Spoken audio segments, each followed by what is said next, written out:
Let's go Dolphins! What if I told you the Miami Dolphins are making moves right now that could either build a solid foundation for the championship or completely shake up the franchise? There's something happening behind the scenes that not all fans are realizing yet, and when it finally makes sense, it could change everything you thought about the team's future. But before I reveal more, don't forget to like if you truly believe in the direction the team is taking. And I want to see how strong that fan base is. Comment right now. I'm optimistic about the Dolphins. Now let's get straight into it. The biggest headline coming out of the NFL meetings is this. John Eric Sullivan is making it very clear who the core of this team is going to be moving forward. According to what was revealed, there is currently zero effort to trade Devon Achane, Aaron Brewer, or Jordan Brooks. In fact, it's the opposite. The Dolphins are preparing to build around them. And here's where it gets interesting. Extensions are not just a possibility. They are being treated as a priority. Let's start with Achane. Sullivan made it crystal clear that extending him is something the team wants to get done soon. Talks are already happening, and internally, he's viewed as a foundational piece. That tells you everything you need to know. This is not just a talented running back. This is someone they believe can define the offense moving forward. Now, could a trade still happen? In the NFL, never say never. If a Godfather offer shows up, of course the front office will listen.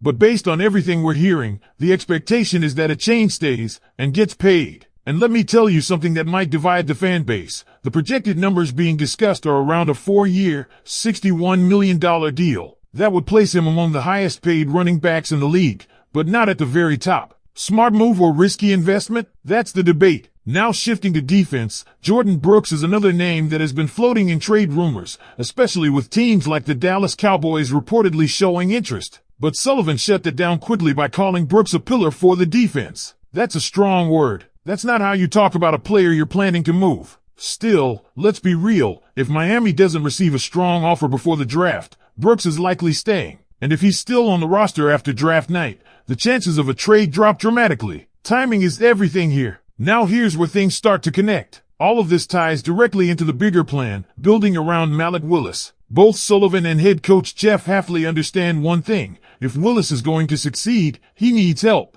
Real help. And that leads us to one of the most controversial moves, the departure of Jaylen Waddle. Fans were shocked. Some are still upset. But Sullivan explained the logic. The team is thinking long-term. Younger players, cheaper contracts, and flexibility for the future. Instead of paying a premium later, they chose to reset the wide receiver room now and gain valuable draft capital. That's a bold strategy. It's not about winning immediately, it's about building something sustainable. And here's what you need to watch closely. Miami is expected to aggressively target wide receivers in the upcoming draft. Not just one, possibly multiple. The idea is to surround Malik Willis with young, explosive talent and evaluate him properly as a franchise quarterback. Because let's be honest, the current receiver group is not enough to truly judge his ceiling. So when you put all of this together, a clear picture starts to form. The Dolphins are not panicking. They are not reacting emotionally. They are executing a long-term blueprint, locking in key players, resetting expensive positions, and preparing to build through the draft. But that doesn't mean it's risk-free. Because if these young players don't develop, if Willis doesn't take the leap, then all of these calculated decisions could backfire in a big way. And this is exactly where things get even more intense behind the scenes. Because while the front office is publicly committing to certain players, there's a deeper layer to this strategy that not everyone is talking about. The Dolphins are quietly setting up a situation where timing is everything. You lock in Devon Achane now, before the market explodes even more. You hold on to Jordan Brooks unless someone overpays. And you stabilize the offensive line with guys like Aaron Brewer while creating internal competition across multiple positions. But here's the part that should really get your attention. This front office is not just thinking about 2026. They're thinking about what this team will look like in 2027, 2028, and beyond. That's why the decision involving Jaylen Waddle becomes even more revealing. It wasn't just about value. It was about timing the roster cycle perfectly. Sullivan basically admitted they didn't want to be stuck paying a massive contract to a receiver entering his 30s when the team is finally ready to compete at a high level again. That's a cold, calculated move, but it's also the kind of move championship front offices make. Now let's talk about what comes next, because this is where fans should start paying very close attention. Jeff Hafley made it clear. The Dolphins will add wide receivers. Not maybe, not possibly. It's happening, and not just one. Multiple receivers are expected to come in through the draft, and possibly even after, as the team reshapes the entire identity of the offense around Malik Willis. Think about that for a second. You trade away your top receiver. You admit your current group isn't enough. and then you put your faith in scouting and development to rebuild the position from scratch. That's a massive gamble, but there's also confidence behind it. Sullivan comes from a system known for identifying wide receiver talent outside the first round,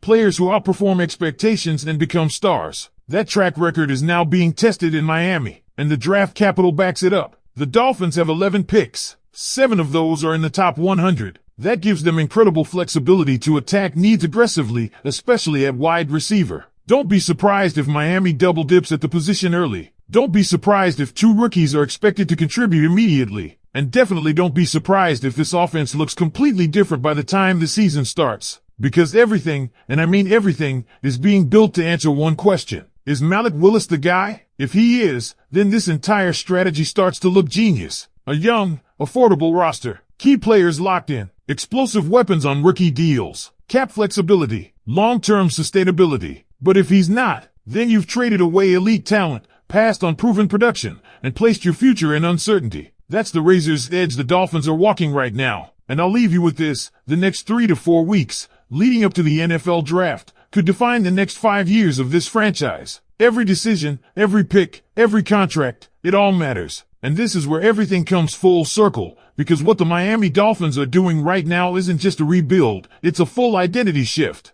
You can feel it in every move, every quote, every decision coming out of this organization. They are moving away from a star-dependent roster and transitioning into a system-driven team. And that's why names like Devon Achane, Aaron Brewer, and Jordan Brooks are being prioritized. Not because they're the flashiest names in the league, but because they fit the structure, the mentality, and the long-term vision that John Eric Sullivan is trying to build. And let me be very clear with you. This approach requires patience. A lot of it. Because when you move on from a player like Jaylen Waddle, you're not just losing production, you're losing certainty. You're betting that what you build next will eventually be better than what you had. That's not something every front office is willing to do. But Miami is doing it. Now let's zoom in on the offensive side one more time, because this is where the pressure is going to hit the hardest. Everything is being tailored for Malik Willis. The offensive line is being restructured with competition across multiple spots. The running game is being anchored around a chain. And the receiving core is about to be completely reshaped through the draft and new additions. This is intentional. They want to create an environment where there are no excuses left. If Willis succeeds, it's because the system worked. If he fails, there's nowhere to hide. And that's why this upcoming draft is being treated internally like a turning point. With 11 picks, including 7 in the top 100, the Dolphins have a rare opportunity to inject young, controllable talent across the roster. But here's something that hasn't been talked about enough. When you rely heavily on rookies, you're also accepting inconsistency, growing pains, mistakes, learning curves. So don't be surprised if early in the season, things don't look perfect. Don't be surprised if the offense struggles at times. Because this plan isn't built for instant gratification, it's built for long-term payoff. And that's where the fan base gets divided. Some will say, trust the process. Others will say, we gave up too much. And honestly, both sides have valid arguments. Because this is a high-risk, high-reward strategy. If it hits, the Dolphins could become one of the most balanced and sustainable teams in the league for years. If it misses, it could set the franchise back significantly. That's the reality. So now everything comes down to execution. Can Jeff Hafley develop this roster? Can John Eric Sullivan hit on these draft picks? And most importantly, can Malik Willis prove he's the franchise quarterback this entire rebuild is centered around? Because